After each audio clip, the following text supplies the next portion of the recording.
Vamos entender por quê? Vamos lá? Foi para nos dar uma oportunidade de salvação que o Pai enviou o Filho Jesus para morrer por nós e resgatar esse pecado. Lembre-se, quando Adão e Eva desobedecem a Deus, eles abrem uma grande fenda e por essa fenda entra no mundo o pecado. Deus, quando vê que o mundo está todo tomado pelo pecado e que as pessoas estão vivendo por suas próprias vontades e estão caindo em pecado, se desvirtuando, perdendo seus valores, suas crenças, aí ele envia o próprio filho. E o filho, ele refaz essa ponte entre Deus e o homem, não é? E essa ponte tem um nome chamada salvação, porque a humanidade se perde quando Adão e Eva desobedecem a Deus. E o que acontece com a pessoa quando ela está perdida, desnorteada? Ela sai por aí por todos os lugares, não é? Se você não tem um endereço hoje, você tem um carro, você coloca o endereço no GPS e o GPS vai orientando, aquela mocinha vai dizendo, não é? A tantos quilômetros dobre à direita, não é isso?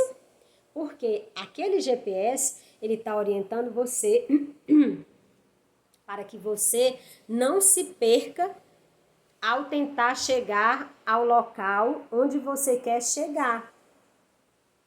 E Deus, como viu que a humanidade estava perdida, não é? Cada um fazendo as coisas que queria, do jeito que queria, porque queria, sem pensar no outro, estavam completamente enlouquecidos por eles mesmos, por tanto desejo, sendo consumidos por tanto desejo, por tantas vontades, tomados pelo poder, consumidos pelo poder. Então Deus disse: parou, eu já enviei todo mundo, eu enviei os profetas, não deu certo. Eu enviei os patriarcas, não deu certo, mataram muitos profetas, não prestaram atenção aos que os patriarcas estavam falando, então agora eu vou enviar meu próprio filho. Não deu certo com um, não deu certo com o outro, com ele vai dar certo. E deu certo. E aí Jesus salva o mundo. Adão e Eva, ao desobedecerem a Deus, fizeram com que toda a humanidade se perdesse. Jesus, ao vencer a morte, fez com que toda a humanidade encontrasse a salvação. Yes! Que legal, hein? Conforme entendem muitos cristãos, por causa desse pecado, não temos força para nos salvar. Isso é verdade, eu vou explicar isso para vocês. O que é esse não ter força? A nossa humanidade, meus amores, e o que é a nossa humanidade? Somos nós, sem pensarmos no espiritual. É o ser humano dissociado de Deus. Aí o que vem a ser a minha humanidade? Por exemplo, conforme entende muitos cristãos, por causa desse pecado, nós não temos força para nos salvar. Salvar a nós mesmos sozinhos. Por quê? Porque muitas vezes os nossos desejos são maiores do que a gente. Por exemplo, eu vou dar um exemplo aqui. Quando você é adolescente, isso acontece em alguns momentos da vida da gente. Você tá com seus amigos, entendeu? E aí um amigo te oferece uma bebida para você tomar. Você tem um desejo de tomar aquela bebida. E aí você até pensa em resistir, mas o desejo é maior do que a tua vontade e você não consegue resistir ao desejo. Quando você não consegue resistir ao desejo, você bebe. Aí hoje você toma um copo, amanhã você toma mais um. Aí nos finais de semana você toma uma cerveja. Aí no outro final de semana você toma duas.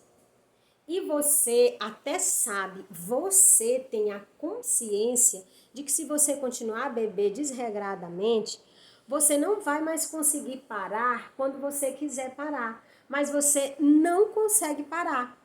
Você sabe que está indo de encontro ao abismo, sabe o que vai acontecer quando você chegar na beira do abismo, mas você não tem forças para parar.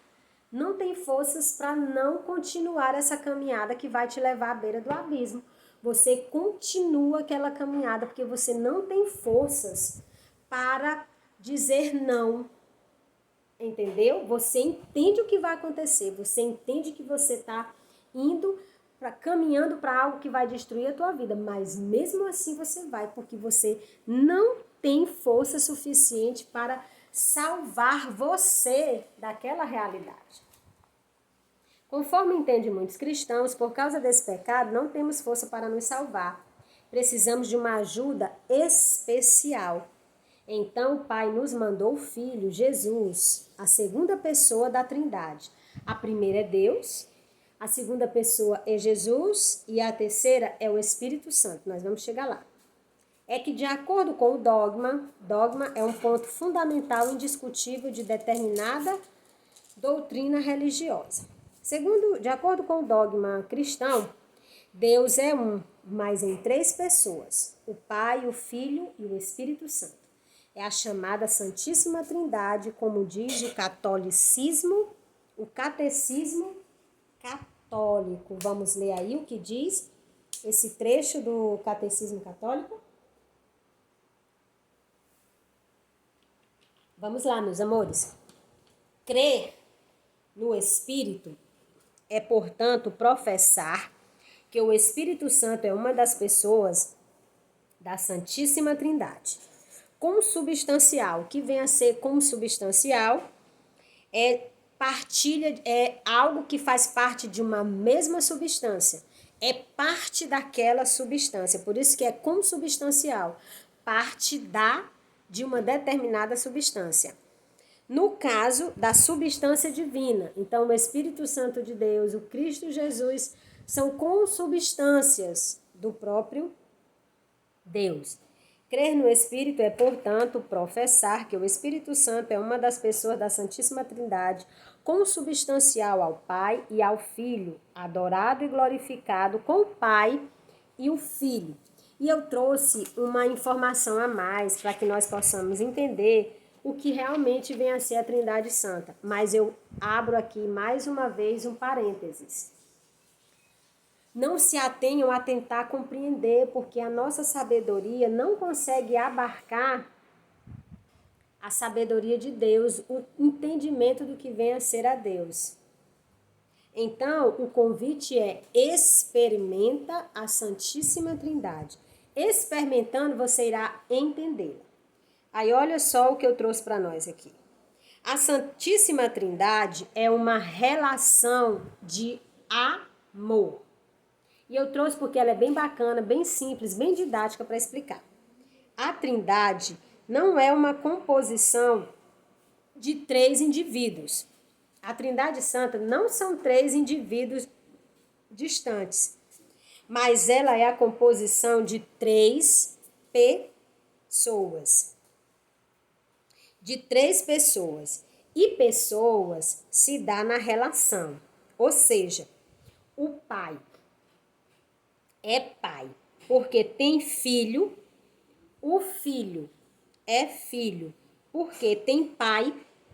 E os dois são pai e filhos, porque tem uma paternidade, filiação garantida pelo Espírito, que há entre os dois. Isso é a Santíssima Trindade, uma relação de amor. O pai é pai porque tem um filho, o filho é filho porque tem um pai, o pai ama o filho ama o pai. Esse amor que o pai tem pelo filho, que o filho tem pelo pai, é o Espírito Santo. Essa união de amor entre eles é feita pelo Espírito Santo. Dadas as devidas explicações, vamos continuar. Se você acha isso difícil de entender, não está sozinho. Santo Agostinho, um dos doutores da igreja, um dos maiores filósofos cristãos, dizia o seguinte: quem poderá compreender a Trindade onipotente? Onipotente porque é a Trindade poderosa, de poder. E quem não fala dela, ainda que não a compreenda? É rara a pessoa que, ao falar da Santíssima Trindade, saiba o que diz. Aqui, meus amores, mais uma vez, vale lembrar que cabe você experimentar, trazendo para a nossa realidade o amor. Tentar explicar o amor é complicado, porque o amor passa por uma série de valores, sentimentos que muitas vezes nós não conseguimos fazer. Dar a nossa vida pela outra pessoa, deixar os nossos desejos de lado para fazer a outra pessoa feliz, pensar mais no outro do que em nós. Então é muito difícil de explicar o amor, mas viver, experimentar o amor é bom demais, não é? Quando nós amamos, por exemplo, a mamãe e o papai, faz qualquer coisa por vocês. Dá para explicar isso? Até dá, mas é melhor experimentar, meus amores. A polêmica sobre Jesus. No começo da era cristã, havia duas crenças acerca de Deus. A primeira dizia que ele era, ao mesmo tempo, uno e trino. E a segunda crença dizia que ele enviou o seu filho Jesus, que não era o próprio Deus, pois jamais o Ser Supremo viria habitar conosco em carne e osso. Na época do imperador romano Constantino, um fato mudou a história do cristianismo. Havia um padre famoso, Ário, com inúmeros seguidores, que afirmava com muita convicção que Jesus não era Deus. Desse modo, tornava Jesus mais próximo do ser humano e mais fácil de ser seguido como exemplo, não é? Porque na lógica dele, não é? Ele humanizando Jesus, não é? Não o colocando na condição de divino, ficava mais fácil para o homem aceitar. Ah, ele é parecido comigo. Ele também tem um pai, ele é um filho, ele tem um pai, então muito parecido comigo. Ficava mais fácil de aceitar. Ele tomava as próprias palavras de Jesus. Aquele que me enviou é maior do que eu, para argumentar que o mestre Nazareno seria alguém enviado por Deus e não a própria divindade encarnada. De outro lado, estava o padre Atanásio, que representava a posição católica. Os católicos achavam que aqueles que não concordavam com a posição da igreja eram heréticos, estavam errados sobre a verdadeira fé cristã. Herético vem de herege. Herege é que professa uma heresia, ou seja, uma ofensa, algo que diz respeito a uma religião. Ou seja, praticava uma doutrina diferente do que dizia a Igreja Católica. A Igreja Católica defendia a crença de que Deus era unitrino. Ele defendia uma crença de que Jesus era uma única pessoa e não fazia parte de 3 pessoas. Até então, havia discussão entre os chamados católicos e os arianos. Arianos aqui, cabe uma explicação.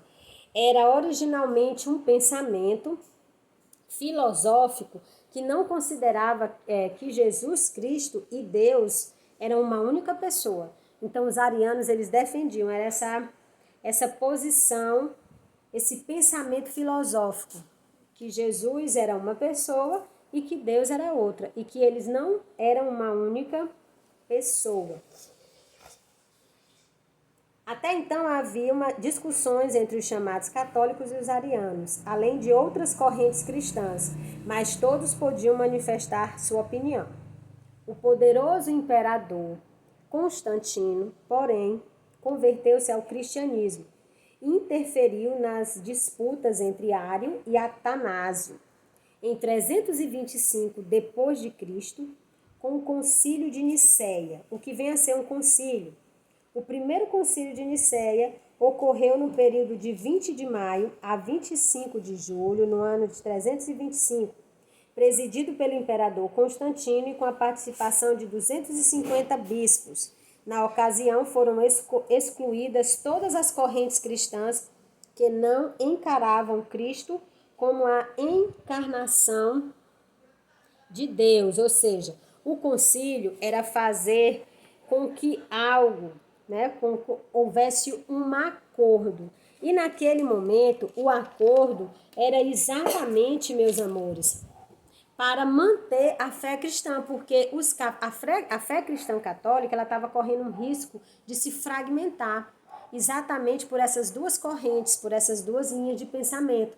Então, quando o imperador Constantino se converte ao cristianismo, ele propõe um concílio, que o concílio vem de conciliação, onde várias pessoas, aqui no caso, foram 250 bispos, se reuniram e chegaram a um comum acordo, entraram, não é, em um comum acordo para dizer que daquele momento em diante só havia uma linha de pensamento, só haveria uma crença, que Deus e Jesus eram uma única pessoa.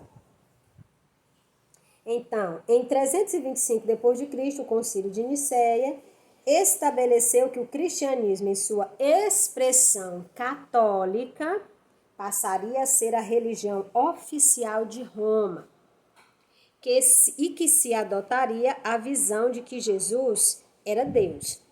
Todos os que não concordassem seriam perseguidos.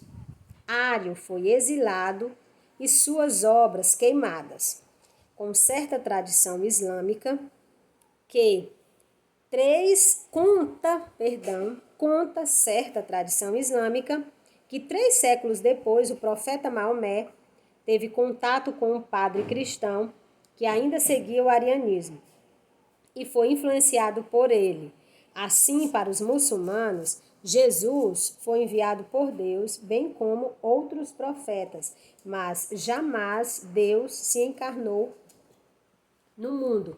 Aí é a visão do islamismo, não é? Que segundo dados aí, não é? Segundo conta a história, o próprio Maomé teve contato com um padre que defendia, não é? A linha de pensamento, a crença do arianismo, ou seja, que Deus e Jesus não eram uma única pessoa, e sim pessoas distintas. Vamos continuar, vamos lá. A encarnação de Deus no hinduísmo. O hinduísmo tem uma concepção semelhante à concepção cristã, já que no livro sagrado, não é? O Bhagavad Gita, Krishna, que é Deus para eles, é a encarnação de Deus. Ao conversar com o guerreiro Arjuna, ele diz: escuta meu mistério, eu sou superior ao nascimento. Sou inato e eterno. Sou o Senhor de todas as criaturas, pois tudo emana de mim, mas também nasço, gerado por meu próprio poder. Sempre que o mundo declina em virtude e justiça, sempre que imperam o vício e a injustiça, venho eu, o Senhor, e apareço no meu mundo em forma visível, nascendo e vivendo como homem entre os homens. A minha influência e doutrina destroem o mal e a injustiça e restabelecem a virtude e a justiça. Muitas vezes já apareci assim e muitas vezes aparecerei ainda.